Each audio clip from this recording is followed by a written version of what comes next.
Price Lord. கிறிஸ்துவுக்குள் மிகவும் பிரியமானவர்களே, கர்த்தராகிய இயேசு கிறிஸ்துவின் நாமத்தினாலே இந்த வேளையிலும் கூட உங்களை வாழ்த்தி வரவேற்பதில் மிகுந்த மகிழ்ச்சி அடைகிறேன். எல்லாரும் எப்படி இருக்கிறீங்க? சந்தோஷமாக இருப்பீர்கள் என்று சொல்லி நான் பூரணமாய் நிச்சயித்திருக்கிறேன். ஆம் பிரியமானவர்களே, இன்றைய தினத்திலும் கூட நாம் தியானிக்கிற வார்த்தை என்னவென்றால், பழிவாங்குதல் தேவனுக்குரியது. நாம் யாரையும் இந்த உலகத்தில் நியாயம் தீர்க்கவோ பழி வாங்கவோ தேவன் நமக்கு அந்த அதிகாரத்தை கொடுக்கவே இல்லை. வேதம் சொல்கிறது, பழி வாங்குதல் எனக்குரியது என்று தேவன் சொல்கிறார்.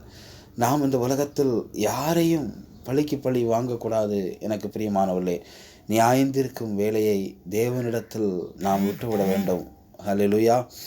பாருங்கள், வேதத்தில் நாம் வாசிக்கிறோம். 1 பேதுரு 3 அதிகாரம் 9 இப்படியாக சொல்லுகிறது, தீமைக்கு தீமையையும் உதாசீனத்துக்கு உதாசீனத்தை சரி கட்டாமல் அதற்கு பதிலாக நீங்கள் ஆசீர்வாதத்தை சுதந்திரித்து கொள்ளும்படி அழைக்கப்பட்டவர்கள் என்று அறிந்து மற்றவர்களை ஆசீர்வதியுங்கள் என்று வேதம் சொல்லுகிறது.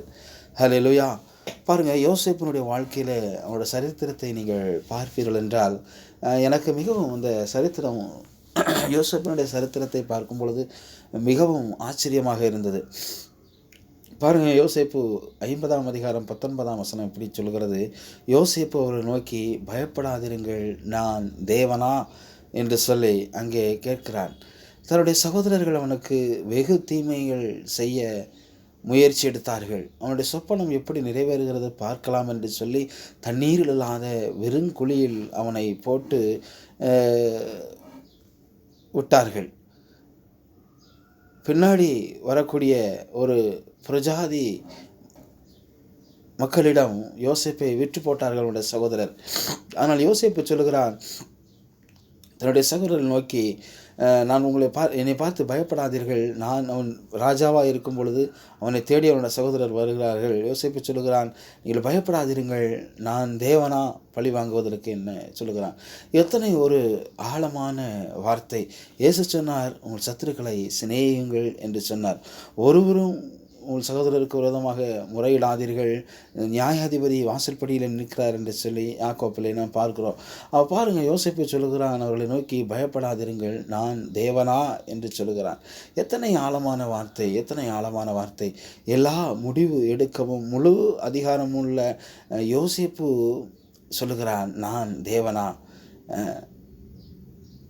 அவன் மிகப்பெரிய ராஜாவுக்கு அடுத்த ஸ்தானத்தில் அவன் இருக்கிறான். ஆனால் அவன் சொல்லுகிறான், அவளை பழிவாங்க அவன் நினைத்திருந்தால் பழிவாங்கி இருக்கலாம். ஆனால் அவன் சொல்லுகிறான், உங்களை பழிவாங்க என் விருப்பத்தின் படி நான் செய்ய அல்லது முடிவெடுக்க நான் தேவனா என்கிறான் யோசேப்பு. பிரியமானவர்களே, வேதம் சொல்லுகிறது, பழி வாங்குதல் எனக்குரியது, நானே பதில் செய்வேன் என்று கர்த்தர் சொல்கிறார். அந்த வசனத்தை எப்படி அவன் புரிந்து வைத்திருக்கிறான் பாருங்கள். பழி வாங்குதல் தேவனுடைய வேலை. ஒருவனுடைய வாழ்விலும் நாம் ஒருவனுடைய வாழ்விலே முடிவை கொண்டு வருவது தேவனுடைய வேலை. ஒருவனை தவறுக்காக தண்டிப்பது தேவனுடைய வேலை. ஒருவனுடைய வாழ்விலே வீழ்ச்சிகளை ஏற்படுத்துவது நம்முடைய வேலை அல்ல. எனக்கு பிரியமானவர்களே, அதை செய்ய முயற்சிக்கும் ஒவ்வொரு தருணமும் நாம் தேவனாக செயல்படுகிறோம், தேவனுடைய இடத்தை நாம் எடுத்துக்கொள்கிறோம் என்பதை நாம் மறந்துவிடக்கூடாது. எத்தனை பெரிய தவறு பாருங்கள், எத்தனை பேர் வேண்டுமானாலும் பாதிக்கட்டும், ஆனால் அவருடைய முடிவு இப்படி தான் இருக்க வேண்டும் என்று அப்படி என்று நினைப்பதற்கு கூட நமக்கு தகுதி இல்லை, நமக்கு உரிமை இல்லை, நமக்கு அதிகாரம் இல்லை. நான் தேவனா. அவனை தண்டிக்க மட்டுமல்ல, அவனை மன்னிக்கவும் தேவனுக்கு அதிகாரம் உண்டு. நான் தேவனா.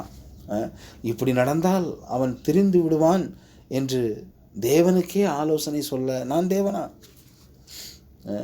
நம்முடைய சத்துருக்கள் வாழ்வை இப்படித்தான் என திட்டமிட நான் தேவனா.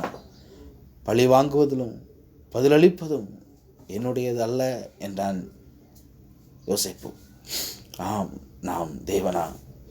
இப்பொழுதெல்லாம் எனக்கு அடிக்கடி இந்த வார்த்தையை நான் உச்சரிக்கிறேன். மற்றவர்களை குறித்து நான் பேசுவதற்கு நான் தேவனா. மற்றவருடைய வாழ்வில் இருக்கிற குறையை பேசுவதற்கு நான் தேவனா. அவர்களை நியாயந்திருக்க நான் தேவனா என்று சொல்லி நான் என்னை அடக்கி கொள்ளுகிறேன். ஒவ்வொரு முறை நாம் மற்றவர்களை தண்டிக்கும் போதோ அல்லது தண்டிக்க முயற்சி எடுக்கும் பொழுதோ நாம் தேவனுடைய மகிமையை எடுத்துக்கொள்கிறோம். பிரியமானவர்களே, உங்கள் சத்துருக்களை மன்னியுங்கள், உங்களுக்கு எதிராக இருக்கிறவர்களை மன்னியுங்கள், சபிக்கிறவர்களை ஆசீர்வதியுங்கள். இல்லை என்றால் எதுவுமே பேசாமல் இருந்து விடுங்கள். ஏதாவது தவறி பேசி பெரிய பிரச்சனை வராதபடி, உங்களுக்கு அது தீமையாய் முடிந்து விடாதபடி எல்லா காவலோடும் உங்கள் வாயை காத்துக்கொள்ளுங்கள்.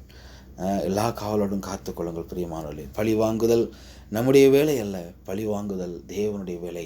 நம்முடைய வாழ்க்கையில் யாரையும் நியாயம் தீர்க்கவோ பழி வாங்கவோ தேவன் நமக்கு அதிகாரம் கொடுப்பதில்லை. ஹல்லேலூயா. தாவீதை தேவன் அவ்வளவு பெரிய ராஜாவாய் உயர்த்தியதுக்கு காரணம், சவுல் தன்னுடைய கையில் கிடைத்தும் தேவனால் அபிஷேகம் பண்ணப்பட்ட மனுஷனுடைய முடிவை நான் நடத்துவதற்கு நான் தேவனா என்று சொல்லி அவன் அந்த ஈட்டியையும் தண்ணீர் சொம்பையும் வகித்து விட்டு போனதினால் அவன் ஆசீர்வதிக்கப்பட்டான், பாதுகாக்கப்பட்டான். தேவன் அவனுக்கு தங்க சிங்காசனத்தை கொடுத்து அவனை உயர்த்தினார். ஒரு நாளும் எதிரிகளை பழி வாங்க வேண்டாம். பழி வாங்குதலும் நியாயம் தீர்ப்பதும் தேவனுடைய வேலை. காலத்திற்கு முன்னே ஒன்றையும் குறித்து தீர்ப்பு சொல்லாதிருங்கள் என்று எழுதப்பட்டிருக்கிறது. வாயை காத்துக்கொள்வோம். கர்த்தர் நம்மை ஆசீர்வதிப்பாராக. சிந்தையை காத்துக்கொள்ளுங்கள். கர்த்தர் உங்களை ஆசீர்வதிப்பாராக. Praise Lord. இதனால் உங்களுக்கு நன்மை நாளாய் அமையட்டும். ஹல்லேலூயா. Praise Lord.